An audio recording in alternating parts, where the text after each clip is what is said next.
Ah, hello there. Konnichiwa. I haven't made a video on this channel for years, but I thought it was time to finally tell you all the secrets I learned in order to become a fluent Japanese speaker. Well, the thing that you have to do right away, if you truly want to learn Japanese, is to learn how to write in Japanese. So, Japanese is reasonably complex. It is notorious for being a difficult language, especially if you speak natively English, Italian, Spanish, German, any Western European language. It will be a lot different than things that you've encountered before. So if you want to learn Japanese, you should be really serious about it. That is not it's not like you're going to hurt yourself if you don't get totally fluent. But unlike learning a language which has a similar writing system, to say nothing of similar grammatical system, Japanese presents a pretty big challenge. I learned it because I had to move there for work. I was stationed there. So I decided I was going to learn it because I knew, like, I'm Luke Ranieri. I'm a language guy. I'm going to learn it. And I did. And I did in a relatively short period of time. So that is something that I would definitely recommend. Be very serious about it. So, how do you be serious about it?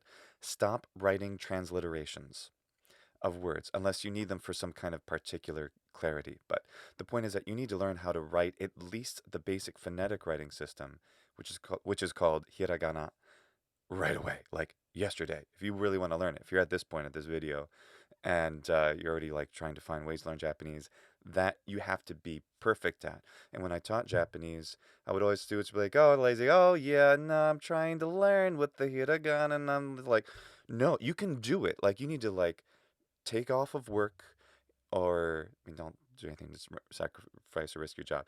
You need to like put everything aside, like really to get like you're gonna have to do this a lot at different stages with Japanese, but at the very beginning, it is so hard, and you have to do it because if you do, you'll have success. If you don't, so that basic writing system, the hiragana, and I had a remembering the kana series, which is on this channel, which I made years ago, and that is one way to do it. You don't have to use kind of memory tricks. You just need to write them again and again. The memory tricks are helpful just to kind of get you into the learning the basics of what's going on physically, and to get good stroke order because you need to have good stroke order with everything, especially the hiragana, and especially, well, everything. Um, it's absolutely necessary. And having had students who just like, oh no, I'm kind of working it because then they can't read it. If they don't learn it, then they can't read it. And Japanese just is going to require your knowledge at least of hiragana everywhere all the time now, yesterday.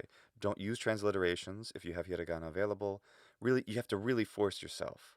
Unlike other situations, it is not having learned many languages with different writing systems, other than the Roman alphabet, that is, like Greek and Russian, Japanese, and so forth. You have to really force yourself into it because it's not going to come naturally. You're going to want to think in transliterations. You're going to want to not have to deal with it, but you have to make it utterly native. Now, the best way to do that ultimately is to write words, sentences, phrases, anything you can find in Japanese. You don't need to really worry about learning those phrases. I don't think in the beginning. It's a little bit different if you're already living in Japan, and but if you want like a plan, learn hiragana, learn it immediately. After that, katakana. We'll talk about kanji in another video, but you have to learn hiragana now. You have to write it. Um, I mean, don't hurt yourself, but I mean, like, write until your hand hurts. Yes, you need to really do that until, I mean, try and relax is when you hold the pen or the pencil, but you have to absolutely do it.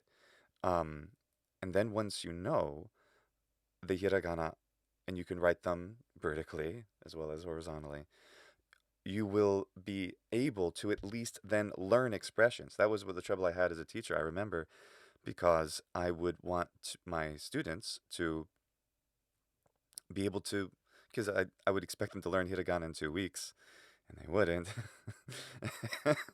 I get it. It's not easy. But that, like, I'm not going to transliterate the basic expressions into the Roman alphabet. Like everything, I have to transliterate the whole content of my course for you because you're too lazy to learn the basics. Now, I hope I wasn't ever really mean to them like that.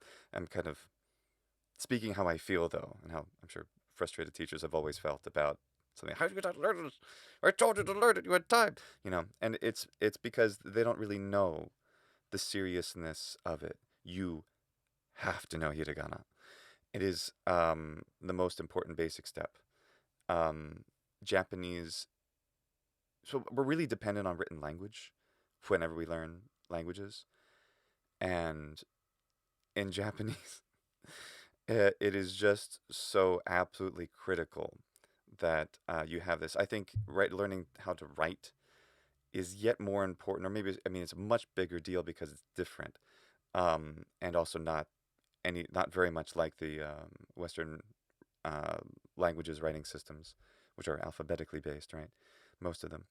Um, it's not only because it's different, but because it's just I maybe it's just a subjective interpretation, but it feels like it's yet more important in your experience of working with the language, but the writing. I'll explain more as I get there. It's kind of hard to do this without more context, but trust me, you need to know hiragana. If you are interested in learning Japanese and you don't have like fluent writing hiragana that you couldn't transcribe any Japanese written hiragana yet, you need to do it.